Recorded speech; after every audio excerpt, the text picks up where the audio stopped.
আসসালামু আলাইকুম। চলে আসলাম নতুন একটি রেসিপি নিয়ে।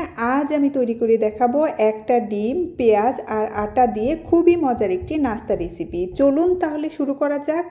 এখানে আমি একটি বাটি নিয়ে নিয়েছি। এবার এর মধ্যে দিয়ে দেব আটা, দিয়ে দেব লবণ, অল্প পরিমাণে সয়াবিন তেল। এবার হাত দিয়ে আটাটা খুব ভালোভাবে মেখে নেব। মাখতে মাখতে আটাটা যখন এমন হাতের মুঠোয় করা যাবে তখন বুঝতে হবে আটা মাখা হয়ে গেছে। এবার এর মধ্যে অল্প অল্প পানি দিয়ে একটা শক্ত ডো তৈরি করে নেব। আমরা রুটি বানালে যেমনভাবে আটাটা মেখে নিই ঠিক তেমনভাবে আটাটা মেখে নেব। বাড়িতে হঠাৎ কোনো মেহমান আসলে ঘরে কিছু না থাকলে ঝটপট 5 মিনিটে এই রেসিপিটি তৈরি করে নিতে পারেন। দেখুন আটা মাখা হয়ে গেছে। এবার আটাটা আমি ঢাকনা দিয়ে ঢেকে কিছুক্ষণের জন্য রেস্টে রেখে দেব। এদিকে আমি চুলায় একটি প্যান বসিয়ে দিয়েছি। এবার এর মধ্যে দিয়ে দেব তেল।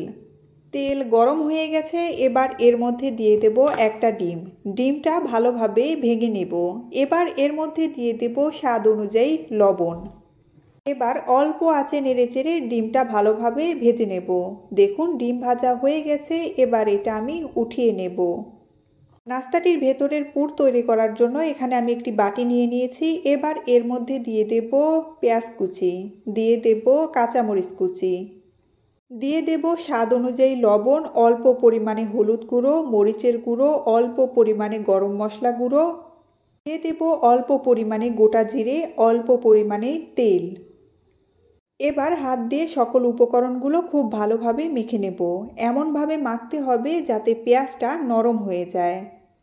আমি হাত দিয়ে পেঁয়াজটা খুব ভালোভাবে মেখে নিয়েছি। দেখুন পেঁয়াজ মাখানো হয়ে গেছে। এবার এর মধ্যে দিয়ে দেব আগে থেকে ভেজে রাখা ডিম।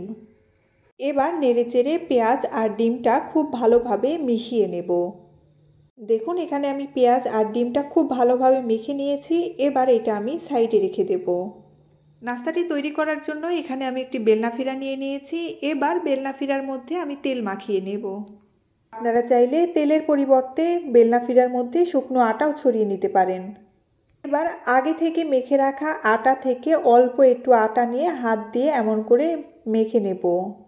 এমন করে গোল আকৃতির করে তৈরি করে নেব। এবার বেলুনির সাহায্যে রুটি বেলে নেব। যতটা সম্ভব পাতলা করে রুটি বেলে নিতে হবে। যত পাতলাভাবে রুটি বেলে নিতে রুটিটা যত পাতলাভাবে বেলা হবে নাস্তাটি খেতে কিন্তু তত ভালো লাগবে। দেখুন আমি এমন পাতলা করে রুটিটা বেলে নিয়েছি। এবার এর মধ্যে দিয়ে দেব আগে থেকে মাখিয়ে রাখা পেঁয়াজ। হাত দিয়ে এমন করে পেঁয়াজটা ভালোমতো ছড়িয়ে দেব। এবার দুই পাশ থেকে রুটিটা এমন করে ভাঁজ করে দেব। এবার রোল করে নেব।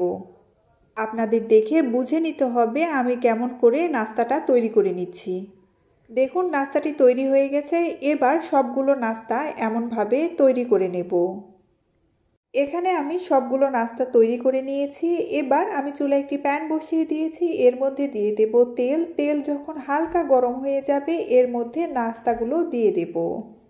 অল্প আঁচে উল্টিয়ে পাল্টিয়ে নাস্তাগুলো হালকা লালচে কালার করে ভেজে নেব। অবশ্যই অল্প আঁচে ভেজে নিতে হবে, না হলে ভেতরের পেঁয়াজটা কাঁচা থেকে যাবে, তখন নাস্তাটি খেতে ভালো লাগবে না। দেখুন এক পাশে হয়ে গেছে। এবার উল্টিয়ে দেব। অপর পাশেও এমন লালচে কালার করে ভেজে নেব। আমি 3-4 বার উল্টিয়ে পাল্টিয়ে নাস্তাগুলো হালকা লালচে কালার করে ভেজে নিয়েছি। দেখুন ভাজা হয়ে গেছে। এবার উঠিয়ে নেব। তৈরি হয়ে গেল খুব সহজে এবং খুবই মজাদার সামান্য কিছু উপকরণ দিয়ে বিকেলের ঝটপট নাস্তা রেসিপি। আপনারা বাড়িতে অবশ্যই ট্রাই করে দেখবেন। ধন্যবাদ সবাইকে।